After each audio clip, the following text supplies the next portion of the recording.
things that's happening in Egypt. News mixed bag, from political upheaval to issue of freedom of expression. We have issue of women, and we have a very special guest here, journalist Rabab Kamal, and she is a talk show host, the Egyptian Broadcasting Service. She is also a member of Egypt's secular movement, Free Egyptian Party, Democratic Front, also defense of creativity and freedom of expression. Yes, and also co-founder of the secular Egyptian Party. Yeah, we got the list of your jihad against the religious people. Okay, I have that list, I will say it. Tell us a little bit about your program and your audience. You know, I'm assuming this is in English, and you target different audience, and you talk about different issues. Then, So when I'm working in my radio show, it's state radio. So I have to talk to different kind of people, different kind of audience with different kind of issues. But of course, here and there, I always talk about the idea of freedom of speech, freedom of expression. And this is very important because there is no such thing as democracy without freedom of speech. When January the 25th happened, almost 5 years ago now, we had a mixed reaction towards it. There is no democracy without secularism. You cannot have a democracy while you have theocratic articles in the Constitution, while you have theocratic laws. And of course, this is not something that I was hoping to change overnight. So it started with a couple of movements talking about the values of separation of religion and state. Not that you are against religious people, as you said at the very beginning. No, I didn't say you are against religion being used in politics. And this is not only the Muslim Brotherhood. This is not only the Salafis. This is also making sure that the state does not use religion against. So mixing religion with politics, is something that goes way back to more than 70 years. It was during the time of King Farouk, and probably before that, King Fuad, how he wanted to become the Caliph of Egypt, and he used Al-Azhar to support him. Yes, religion and politics mix all around the world. It happened in America. It happened with Ronald Reagan, with George Bush, and it's happening in Egypt. But the difference is that you have more secular laws. We don't have secular laws in the Constitution or secular laws in general, and this is always the problem. We can just sit here and say it's the problem of the state, of course, because we are trying to amend a lot of laws, like, for example, Article 98 of the Penal Code, which is contempt of religion, which is a blasphemy law. It has sent a lot of liberals and thinkers to prison over the past 30 years, ever since it was introduced in 1980. My job, what I'm doing as a co-founder of the secular party, is that the parties, the civil parties in Egypt that are not religious parties, like they are not the Muslim Brotherhood or the Salafi Party, they have the same stance. They could come up and say, yes, we can have a democracy that is based on religious ruling. More than 100 parties in Egypt. Let's say 11 or 12 of these parties are based on religion. What about the rest? So you have to address the problem from different points of view. It's not only the state, but the alternative that I'm a member of the alternative, which is having some kind of civil movement. They themselves are backing away from the idea that, yes, in order to have a democracy, we need secular laws. They kind of, let me use the word, chicken out. So we have one of the biggest liberal parties in Egypt. They're okay with using religious slogans, but they're not okay with the Noor party using the same religious slogans. So in the secular party, as a co-founder of the secular party and working in a lot of movements that were let's say incorporated with this. Well, let's talk about you talk about the separation between religion and politics. Well, how about the separation between religion and journalism? Is journalism supposed to get into political activism and all of that. I thought journalism has been objectivity and defense and all of this. Is this your job as a journalist? Actually, there is no conflict whatsoever. When I'm working on my radio show, I'm talking about different things that would matter to the audience. And as I told you at the very beginning of the interview, the economy is one of the things that interests the audience. When I'm talking about freedom of speech, I will be talking from a more broader spectrum. I will not be talking from the point of view of the kind of work that I am doing. That I cannot use the radio in order to actually, let's say, advertise my work in specific. But I can use the radio, this is our job, or I can use the media in order to talk about very important issues. And one of my very latest shows, we were talking about how one of the greatest thinkers in the lifetime of Egypt, Dr. Nasser Hamid Abu Zaid, for instance, was imprisoned. He was not imprisoned, but there was actually a verdict against him saying that he is an infidel coming from an Egyptian court. And this happened in 1992. So we are dealing with a problem that goes way back 40, 50, 60 years. How can you build up pressure groups in order to change this? This is what you could actually talk about as a journalist, as a radio announcer. But you're not doing it under the banner of the party that you are in or the movement that you are in, because you need to be very objective. You're talking about the issue in general. So there is not a conflict of interest, but what you have to do is understand that you cannot use your place, your microphone, your radio show in order to advocate your party. So, yeah.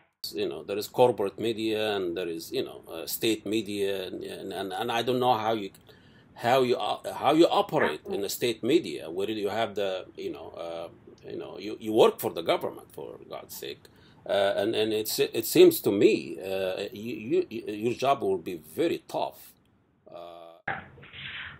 No, we don't have independent media in Egypt. And actually, I was giving a lecture a couple of months ago about independent media, because independent media in Egypt is, let's say, financed by tycoons, and they themselves also have a message to say.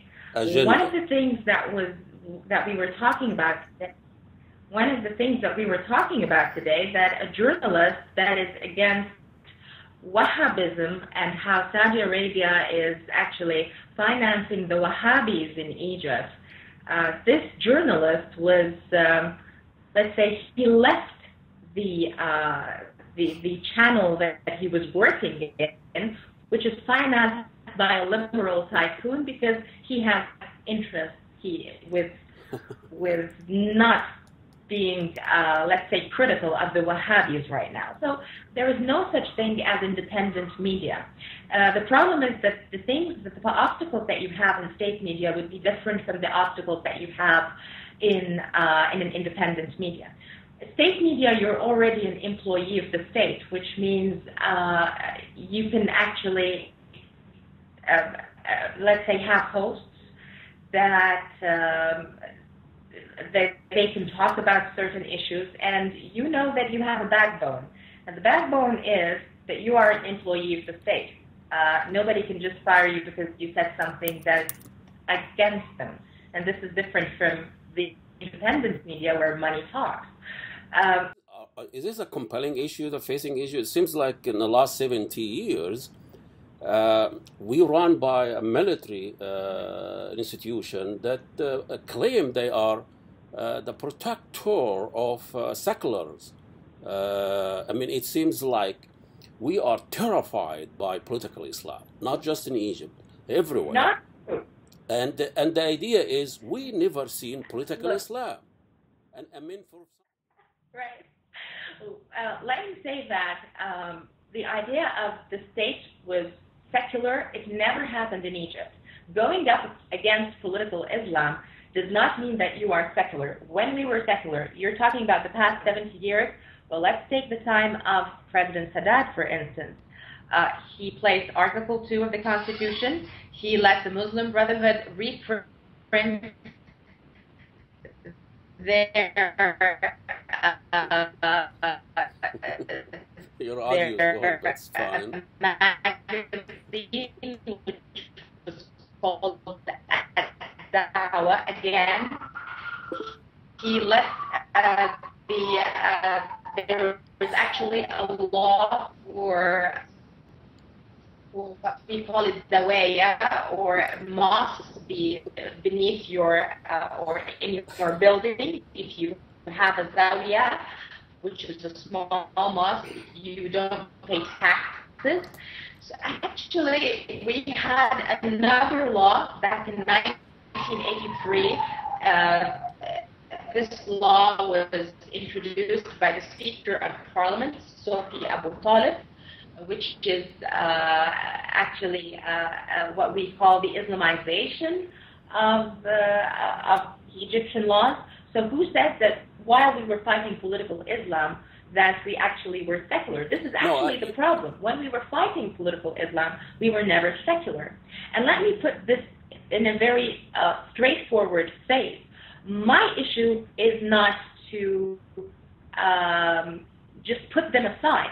My issue is that if you have the core, if you have the right constitution, the right before the law in a very equal manner. I'm not talking about Christians, Muslims, Baha'is, atheists. I don't see your religion. I see an Egyptian citizen that needs to have health care, that needs to have education, that needs to have a minimum, let's say, minimum integrity, minimum humanity. This is the whole issue. Islam is not just the Muslim Brotherhood. Political Islam is using religion in order to say that you have authority or whatsoever. Somebody was saying, and extreme secularism is what brought us extreme, extreme. The seculars were prison. The seculars were. I'm talking in general, not just in Egypt. When you go and invade country and you cause millions of deaths and all based on democracy, that's extreme secularism. That caused all the problem, health. And I read some of your articles. It's fascinating the way you articulate some of this women issue. So what are the most, compelling issue or, pressing issue that are facing women now in Egypt?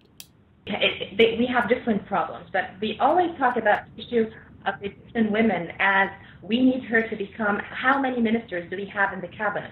Will we have a prime minister, a female prime minister? Will we have a female president? Of course, we are talking about issues of women where they can actually become anything that they want to. But when we're talking about real issues of women, I'm talking about the majority of Egyptian women. Yes, I would love to see a female president. I would love to see a female prime minister. I would love to see 5, 6, 7 female ministers in one cabinet. But the issue of women is not about being in a certain post. The issues of women is not being a secular citizen. One of the most problems that are facing Egyptian women is sexual harassment. Sexual harassment is over 90%. If you are a lucky woman, you would walk down the streets of Egypt and you will not be touched by someone. This is how we say this is a lucky person. It happens everywhere, in the subway, on the streets. Of course, when it happens more in shanty towns, but it happens in, let's say, elite suburbs. So sexual harassment is the biggest problem that we have. Until the year 2006, we had no law against sexual harassment. It happened when a young girl living in a district very close to where I live decided to hunt down the person who sexually harassed her.